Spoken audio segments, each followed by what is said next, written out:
दोस्तों, क्या आपको मालूम है स्वर्ग का द्वार कहे जाने वाला जोशीमठ में क्यों है प्रलय की आशंका? जी हाँ दोस्तों, अभी अभी भारत के उत्तराखंड राज्य के चमोली जिले में हो रही भूस्खलन लोगों के घरों में पड़ रही दरारें ट्रेंडिंग न्यूज में चल रही हैं। वहाँ के लोग बहुत ही डरे हुए हैं और आलीशान घरों, सुख सुविधाएं छोड़कर पलायन करने पर मजबूर हो चुके हैं।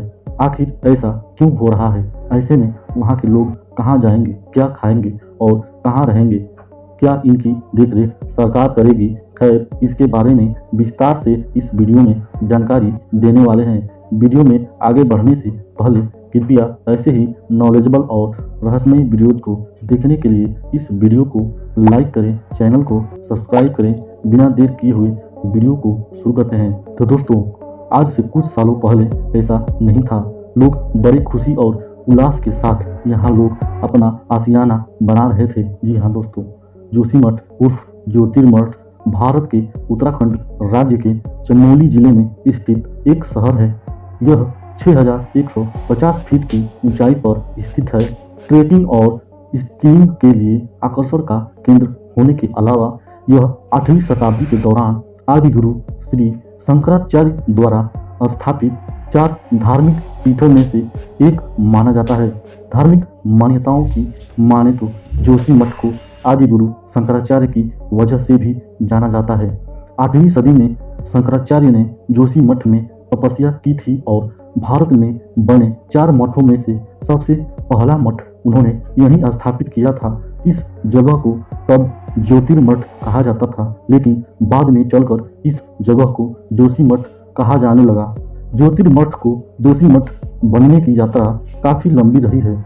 जोशीमठ सिर्फ एक जगह नहीं बल्कि सनातन धर्म से जुड़ा एक प्रतीक है। आदि शंकराचार्य से भी शताब्दियों पहले से पौराणिक कथाओं में जोशीमठ का उल्लेख मिलता है। कहा जाता है कि जब भगवान विष्णु ने प्रहलाद की शिकार पर नरसिंह अवतार लिया और हिरण्यकश्यप का वध किया तो उनका गुस्सा शांत नहीं हो रहा था। तब भगवान नरसिंह को शांत करने के लिए प्रहलाद ने जप किया और भगवान नरसिंह शांत रूप में जोशीमठ में विराजमान हुए। जोशीमठ में भगवान नरसिंह का मंदिर है और भगवान बद्री विशाल सर्दियों में बद्रीनाथ धाम छोड़कर जोशीमठ के इस मंदिर में ही निवास करते हैं। जोशीमठ के नरसिंह मंदिर के बारे में कहा जाता है कि यहाँ विराजमान भगवान नरसिंह की दाहिनी भुजा पतली होती जा रही है और स्कंद पुराण के केदार खंड में लिखा है कि जब ये भुजा टूटकर गिर जाएगी तब नर पर्वत और नारायण पर्वत आपस में मिल जाएंगे और बद्रीनाथ जाने का रास्ता बंद हो जाएगा, जिसके बाद भगवान बद्री विशाल कहीं और जगह पूजे जाएंगे जिसे भविष्य में बद्री कहा जाएगा। ये जगह बद्रीनाथ से 19 किलोमीटर दूर तपोवन में है। जोशीमठ का संबंध 7वीं से 11वीं शताब्दी के बीच कुमाऊं और गढ़वाल क्षेत्र पर शासन करने वाले कतक्यूरी राजवंश से भी बताया जाता है। कहा जाता है कि कतक्यूरी शासन में जोशीमठ का नाम कीर्तिपुर था, जो उनकी राजधानी थी। कतक्यूरी शासक ललित सूर के ताम्रपत्र में इसके कीर्तिपुर और कहीं कार्तिकेयरपुर नाम दिया गया है। माना जाता है कि कतक्यूरी राजवंश के संस्थापक कंसूरा वासुदेव ने यहाँ अपना शासन स्थापित किया था। इस राजवंश के राजाओं ने यहाँ हर तरफ मंदिरों की स्थापना करवाई। कीर्तिपुर को ही बाद में जोशीमठ कहा गया। लेकिन जोशीमठ को स्वर्ग का द्वार क्यों कहा जाता है? इसका एक पौराणिक और एक वास्तविक उत्तर भी है। कहा जाता है कि जब पांडवों ने राजपाट छोड़कर स्वर्ग जाने का निश्चय किया तो उन्होंने जोशीमठ से ही पहाड़ों का रास्ता चुना। बद्रीनाथ के पास पांडुकेश्वर को पांडवों की जन्मस्थली बताया जाता है। बद्रीनाथ के बाद माड़ा गांव पार करने के बाद एक शिखर पड़ता है, स्वर्गारोहणी। यहीं से पांडवों ने एक एक कर युधिष्ठिर का साथ छोड़ना शुरू किया था। फिर अंत में एक कुत्ता ही युधिष्ठिर के साथ स्वर्ग तक गया था। इसी पौराणिक कथा के चलते जोशीमठ को स्वर्ग का द्वार कहा जाता है। लेकिन इसका एक वास्तविक उत्तर भी है। जोशीमठ को पार करने के बाद आगे फूलों की घाटी आती है और औली की शुरुआत होती है, जिसकी सुंदरता स्वर्ग जैसी है, जिसके चलते भी जोशीमठ को स्वर्ग का द्वार कहा जाता है। बात करें जोशीमठ की भौगोलिक स्थिति के बारे में तो हिमालय की तलहटी में बसा जोशीमठ उत्तराखंड के ऋषिकेश बद्रीनाथ नेशनल हाईवे यानी NH7 पर बसा एक छोटा शहर है।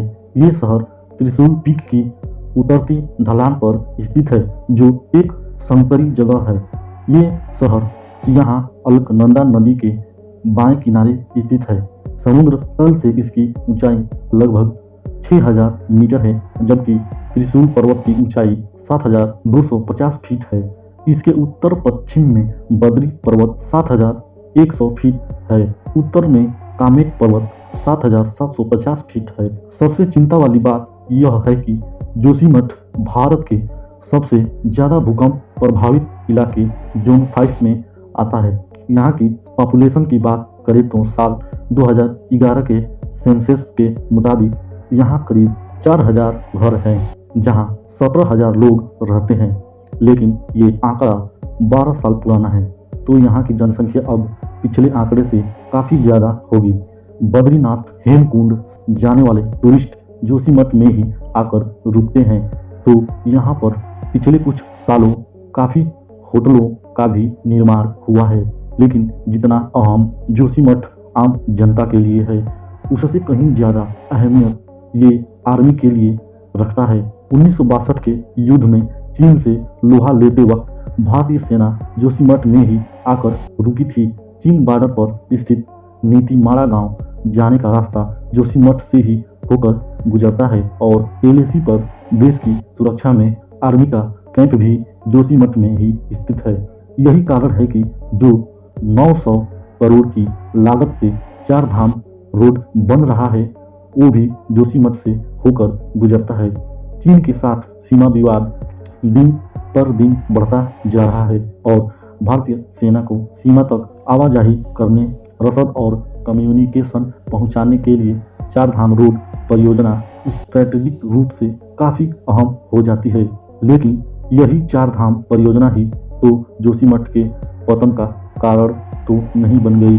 बस यही पर हम बात करेंगे इस वीडियो के आखिरी और सबसे अहम सवाल पर कि आखिर जोशीमठ की इस हालत का जिम्मेदार कौन है और क्या जोशीमठ को बचाया जा सकता है या नहीं। इस सवाल का जवाब जानने के लिए आपको इतिहास में जियोलॉजिस्ट ने जोशीमठ और उसके आसपास के एरिया के बारे में क्या कहा था, उसके बारे में जानना जरूरी हो जाता है। सबसे पहले साल 1939 में आर्नोल्ड हेम और अगस्ट गैंसर ने अपनी किताब सेंट्रल हिमालय में बताया था कि जोशीमठ इतिहास में आए एक बड़े लैंडस्लाइड पर बसा है। इतिहासकार शिव प्रसाद डबरल भी अपनी किताब में लिख चुके हैं कि जोशीमठ में लगभग 1000 साल पहले एक लैंडस्लाइड आया था, जिसके चलते सतयुर राजाओं को अपनी राजधानी जोशीमठ से शिफ्ट करनी पड़ी थी। लेकिन पिछले 50 साल की ओर देखें तो 1976 के आसपास जोशीमठ में लैंडस्लाइड के काफ़ी मामले देखने को मिले हैं, जिसकी जांच के लिए तत्कालीन गढ़वाल कमिश्नर महेश चंद्र मिश्रा की अध्यक्षता में उत्तराखंड सरकार ने एक कमेटी बनाई थी। मिश्रा ने जियोलॉजिस्ट की मदद से गहन जांच की और एक टू द पॉइंट रिपोर्ट तैयार की। इस रिपोर्ट में भी साफ कहा गया था कि जोशीमठ किसी ठोस चट्टान पर नहीं बल्कि पहाड़ों के मलबे पर बना है, जो अस्थिर है और अगर जोशीमठ को बचाना है तो यहाँ पर कंस्ट्रक्शन को कम करने की ज़रूरत है और अगर कोई खास कंस्ट्रक्शन करनी भी है तो उसे गहन जांच के बाद ही शुरू किया जाए। जोशीमठ में बड़े कंस्ट्रक्शन पूरी तरह बंद किए जाएं। जोशीमठ के आसपास इरेटिक बोल्डर्स यानी कि बड़े बड़े चट्टानी पत्थरों को बिल्कुल न छेड़ा जाए और ब्लास्टिंग पर पूरी तरह से रोक लगा दी जाए। जोशीमठ के आसपास के एरियाज में पेड़ लगाने की बात भी कही गई थी, ताकि जमीन की पकड़ बनी रहे और पानी की निकासी के लिए पुख्ता ड्रेन बनाने की सलाह भी दी गई थी। लेकिन ये एक सरकारी रिपोर्ट थी और सरकारों ने इस रिपोर्ट को डस्टबिन में डाल दिया, क्योंकि पिछले कुछ दशकों में जोशीमठ में वो सब हुआ जिसके लिए मिश्रा रिपोर्ट में मना किया गया था। आर्मी के लिए इस्टेब्लिशमेंट्स बनाई गई, आईटीबीपी का कैंप बना, औली में कंस्ट्रक्शन हुई, Tapovan Vishnugarh hydro power project के इर्द गिर्द कंस्ट्रक्शन की गई, बद्रीनाथ जाने वाले श्रद्धालुओं के लिए बड़े बड़े होटलों का निर्माण हुआ, जिससे जोशीमठ की स्लोप पर काफ़ी छेड़छाड़ हुई और ड्रेनेज की कोई व्यवस्था न होने की वजह से होटलों और घरों से निकलने वाले पानी ने स्लोप को खोखला कर दिया, जिसके चलते जोशीमठ एक टिकिंग टाइम बम में तब्दील हो गया। जियोलॉजिस्ट के मुताबिक जोशीमठ की इस हालत के पीछे Tapovan Vishnugarh hydro power project और चार धाम परियोजना के तहत बन रहे हेलैंड बाईपास की सबसे अहम भूमिका है। हाइड्रो पावर प्रोजेक्ट के लिए जो टनल खोदी जा रही है, उसकी खुदाई के लिए पहले जहां ब्लास्टिंग का इस्तेमाल किया गया, वहीं टनल बोरिंग मशीन ने साल 2009 में जोशीमठ के पास एक पुराने वाटर सोर्स को पंक्चर कर दिया था, जिससे जोशीमठ में पानी की समस्या तक पैदा हो गई थी।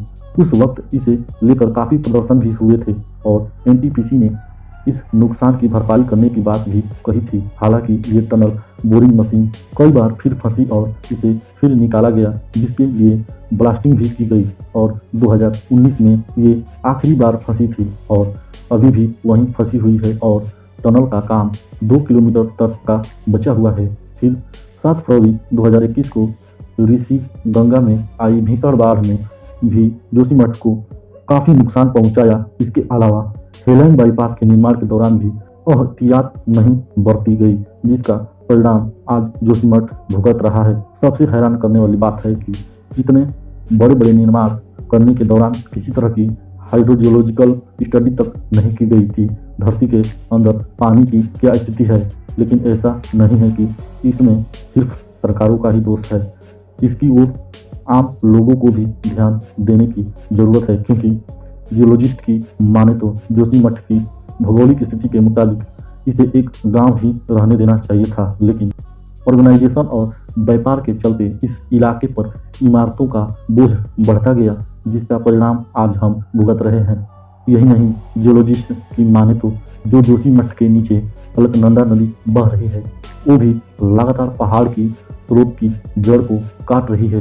चार धाम परियोजना के खिलाफ भी सुप्रीम कोर्ट में अपील की गई थी ताकि पहाड़ी इलाकों को बचाया जा सके, लेकिन ये फैसला भी सरकार के हक में ही रहा था और अब जोशीमठ में इस परियोजना के परिणाम भी दिखने लगे हैं। यानी व्यापारियों से लेकर सरकारी बाबुओं और इंजीनियर्स द्वारा जियोलॉजिस्ट की अनदेखी के चलते पहाड़ों का ये हाल हो रहा है। खैर, ये तो इतिहास की बात हुई, लेकिन क्या जोशीमठ को बचाया जा सकता है? इस पर जियोलॉजिस्ट एसपी शास्त्री का कहना है कि अब साइंस का कोई रोल नहीं रहा, अब तो सिर्फ लोगों को बचाने पर काम करना चाहिए, क्योंकि जो नुकसान हो चुका है उसे अब ठीक नहीं किया जा सकता। यानी दुनिया के लिए ये स्वर्ग का द्वार न जाने अब किस घड़ी बंद हो जाए। तो दोस्तों, वीडियो पसंद आया तो इस वीडियो को लाइक करें, चैनल को सब्सक्राइब करें। मिलते हैं ऐसे ही नॉलेजेबल और रहस्यमयी वीडियोज के साथ अगली वीडियो में। तब तक के लिए टाटा, बाय बाय, धन्यवाद, बी केयरफुल।